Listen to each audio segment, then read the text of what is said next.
Hello, everybody. It's Laura Eisenhower. I hope everybody's hanging in there and doing okay, doing well. These are really difficult times to navigate, but there are some amazing astrological alignments that'll be coming up, and we're about to enter Ophiuchus season, which is the 13th sign. The sun started to move to the 13th sign in 2010. So that helps to connect us with the ether, our capacity to purify, deprogram, and really harness our creative powers and intent. And harnessing our creative powers and intent has a lot to do with being able to access the creative imagination and coming up with visions, goals, and just dreams that we can stay consistent with and aligned with in order to be able to manifest it. It's hard to be on camera lately. The overwhelm is incredible. Not just in what I'm dealing with, personally. I mean, it's a lot more about what's going on in the collective. I know it's very difficult for everybody to process. It's something I've been speaking about for quite some time. And I got opportunities to travel the world and share these kind of warnings and messages. Hong Kong, China, Brazil, Chile, Spain. That was all, not too long ago. And sometimes I went by myself and I didn't really know what I was getting into or who the event organizers were on a personal level. So it involves kind of taking a risk for the sake of doing something of value for the collective in the hopes that it will lead to a good result. So it's very difficult to see where things have gotten. It didn't have to get this bad. And I just want to just make some pointers here today. It's really important to understand what the ascension window period really means. It's all about our DNA and the higher harmonic universes that exist in our DNA and our capacity to integrate polarity and step into the vibration of sacred union, alchemical marriage, hierogamic union, which is something that happens within us. And of course, our outer reality is going to change in the face of our ability to switch these dormant strands on and also, activate our galactic chakras. So it's very much up to us. And I think a lot of people know that. My focus is on the Gaia-Sophia energies, the planetary consciousness. It's an ascension planet. It's guiding us. But so many people get distracted and yanked into the social engineering and the mind control, the divide and conquer, and just attaching oneself to a narrative and feeling into fear in the face of adversity instead of a sense of empowerment. And I know I say that kind of stuff a lot. In my presentations, I really break it down and I get much more in depth. And there's a online event coming up November 1st and 2nd. I'll put the information in the description. But I have to say, it just seems that the mistreatment of light workers or ascension guides or whatever you want to call is really kind of ramping up. I've been in this field for quite some time, so I've seen just a lot of different tactics and a lot of directed attacks. Have been pretty extreme towards a lot of us. And at least what I can say is, okay, for the most part, they're trolls. I got that. But for others, they're kind of running off information that they think is truth. And even if it were to be truth, it still isn't fair and it's not deserved. I've been lumped into many categories. Sometimes people only want me to speak about Eisenhower and ETs too, but that is such a small part of my mission. And also, you might not like Eisenhower, but why does that have to end up like being an attack towards me? If I'm willing to incarnate into this family and bring about disclosure and share as much truth as I possibly can, I think it's a good thing that I came into this family. Think of all the people that are recovering from being in elitist bloodlines and are like whistleblowers for what they endured and what they've gone through. Just because you're born into something or you're related to someone doesn't mean that you're their representative. Have you ever heard of the concept walk-ins?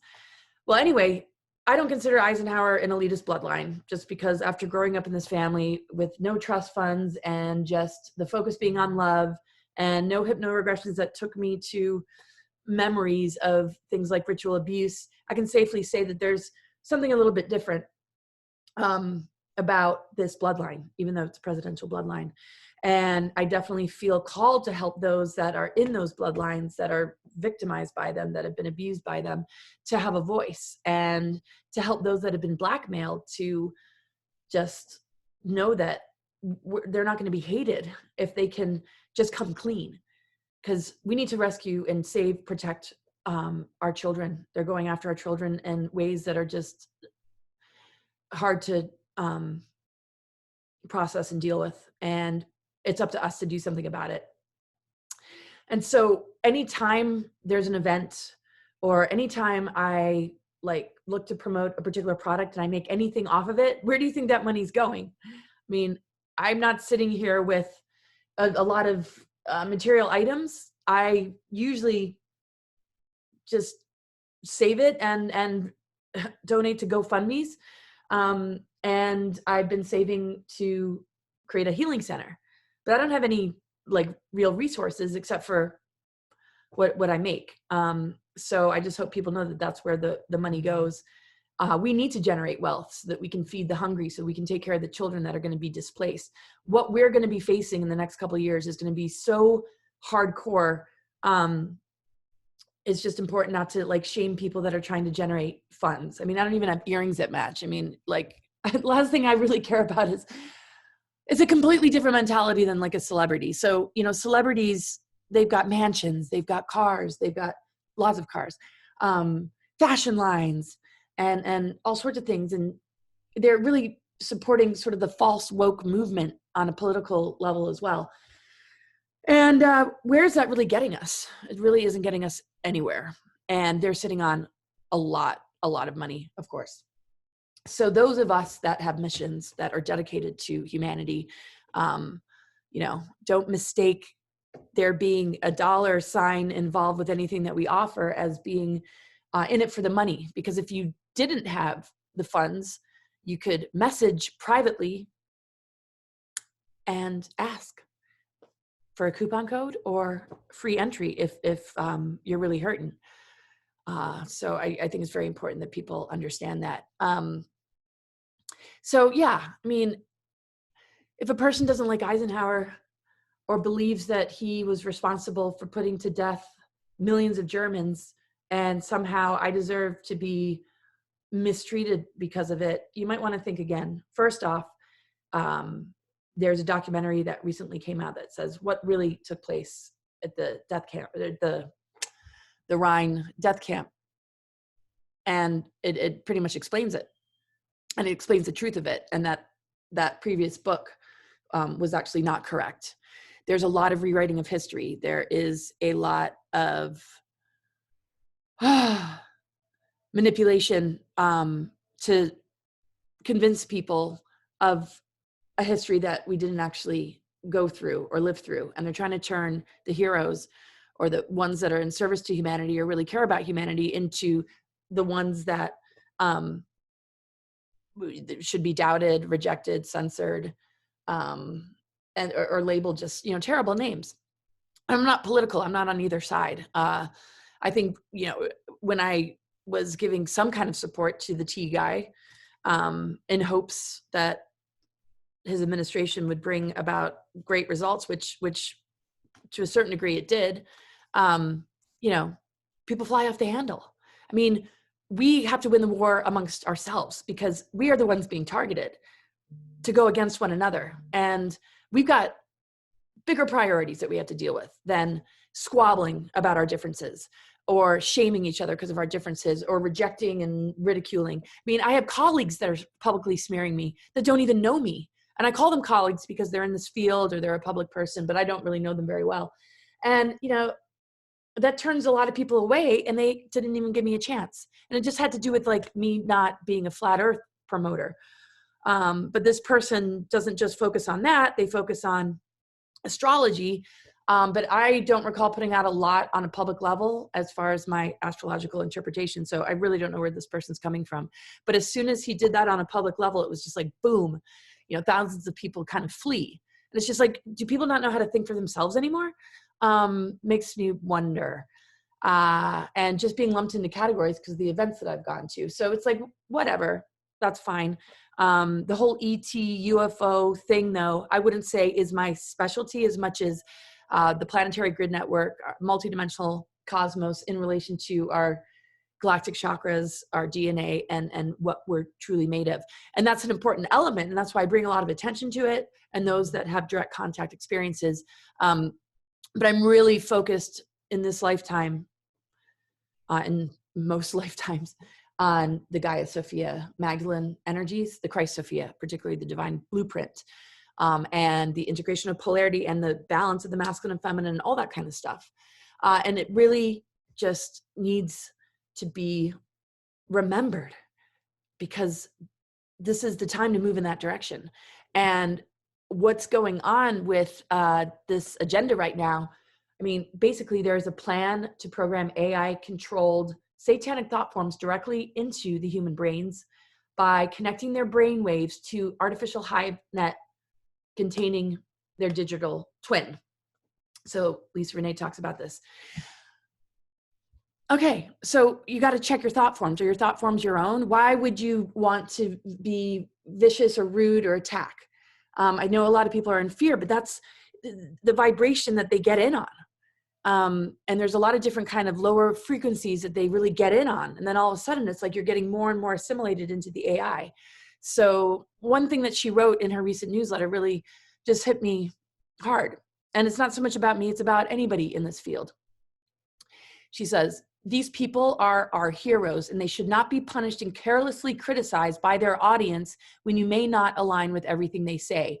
They are doing the best they can under duress, under attack, under character defamation, under black magic evil, censorship, and controlled opposition, among everything else they have to contend with when they go public. And she's a really good friend of mine. We had a really, really long conversation the other day. And yeah, I mean, she really talks about, in her latest newsletter, the psychology of evil. And we've just been aligned for a long time. And a lot of the stuff that I've written and the things that I was focused on throughout my whole life, when I met her and came across her information, I was like, yes. And we've just kind of been sharing a bit along the way, particularly in relation to the Christ-Sophia energy. When we look at things like ETs and negative alien agendas, that's really what it's targeting. Is targeting that energy within ourselves. And so this ascension window period is really profound in the sense that with the ether energy available, it's correcting these reversals. With the Venus transits that have made these corrections, we have a huge opportunity to advance ourselves. So look at what is being promoted.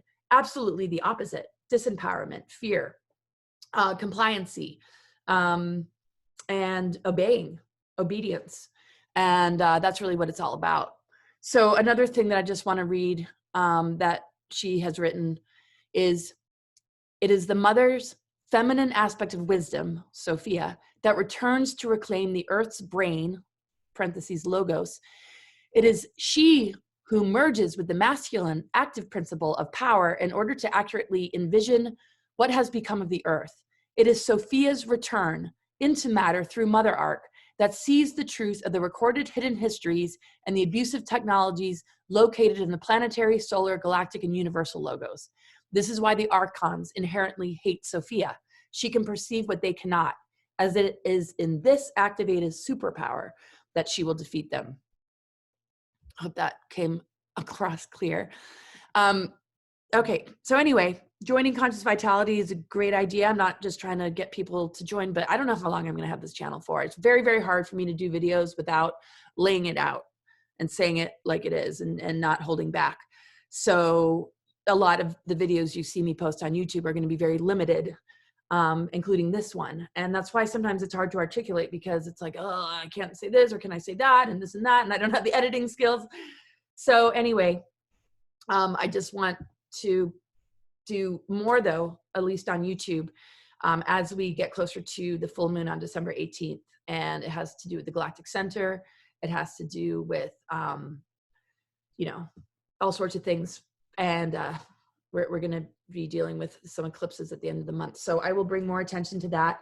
I get into it in much greater depth in my Zoom meetings that I do with subscribers. But just know, any small donation, less than $1 a day, is going back to assist in people's healing, people's awakening, and being able to have resources that can help them if they are really in desperate need for basic supplies and food. Also products that I use and that I believe in. And I try and find ways to make it affordable. And these are high integrity individuals. So, you know, it's just sometimes hard to see a lot of really negative comments and not a whole lot of interest either. I can understand maybe with products because of the money thing, but you know, I really hope people will explore, you know, conscious vitality, because we need something that is safe and protected. And the crypto that they work with, as I'm learning about it, is a completely different type of crypto, not the one that people have been warning about. And so I'm going to do a Q&A with 𝗟𝘂𝗲𝗏, who I interviewed yesterday, and he's going to help to answer any of those kind of questions. But, you know, we need your support and you know, just don't lose sense of your intuition. And yeah, be careful what you're allowing into your space. I mean, this is an attack on our minds and our creative energies. And this modification agenda is seeking to make us soulless. So we want to stay as close to our soul as possible. How can we possibly advance ourselves if we're not moving into greater love, mutual love and respect? And just, I don't know, we got to work together. We got to come together. These are beyond critical times. And it's not easy for me to be on camera. I'm not a camera person. I'm not like a journalist that all of a sudden started, you know, sharing greater truths, who has sort of that training and background. I never sought the spotlight. And I think I said in the beginning of this that, yeah, I'm a bit of a recluse. So it's not always easy. So, you know, just know that I'm doing all that I can. I've got some great projects in the works. I got some books and some major disclosures that will be coming out. But yeah, I'm feeling incredibly heavy energy, very devastated. And just, you know, maybe think before you share, and appreciate that we don't know where each other's at. We don't know what we're going through or what we're feeling. So I don't just say this about me. I'm just saying this across the board. It's important that we just do this for each other. And yeah, the Sophia energies have always been strong in me. And the focus on the 13th sign and the Venus transits, and a lot of these astrological alignments and just things related to our galactic history and what took place. These are important things to know and remember, because anything that's coming to us from outside of us is not going to be as important as what's coming from within. And if we take in too much from outside, sometimes it can prevent us from being able to hear our own higher guidance and what our intuition is trying to tell us. And that's what really heals us. That's the whole nature of healing, is that we understand the message, we understand the deficiency, we understand, or maybe the excesses in our bodies that create unfavorable terrain like disease, and we figure it out. And so medical astrology has been an incredibly helpful way to do that, and working with the cards. And some would say, oh, that's evil, and that's evil. You know, it's just like, give me a break. Just really give me a break. If you can't look at our history and how messed with it's been, you know, the fact that the Christ Templars and the Essenes were wiped out, ancient teachings that have to do with soul alchemy, the projection on astrology that it's a pseudoscience or it's of the devil. I mean, come on, get over it. One of the archetypes in the tarot is the devil card. And to understand that archetype is very important, along with all the other ones. And we need to gain self-knowledge. That's why we're going through the tree of knowledge, is to gain self-knowledge, self-awareness, nothing to be afraid of. And that's why they don't want us to know this kind of information, anything related to the occult. They want all that information for themselves because they're using it as a weapon against us.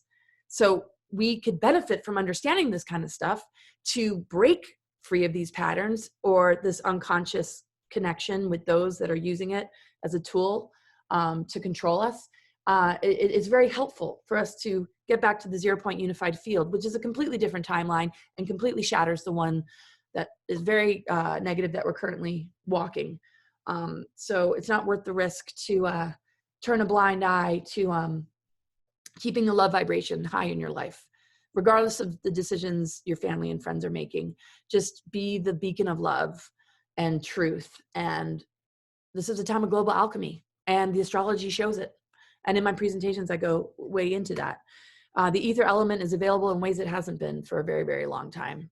And so let's utilize this particular period, especially in the next couple months, most critical couple months, absolutely most critical. I mean, it's all critical, but this is a time to really focus in to our potential, our greater potential. But yeah, all right. Thanks for listening, everybody. And be the love. Take care.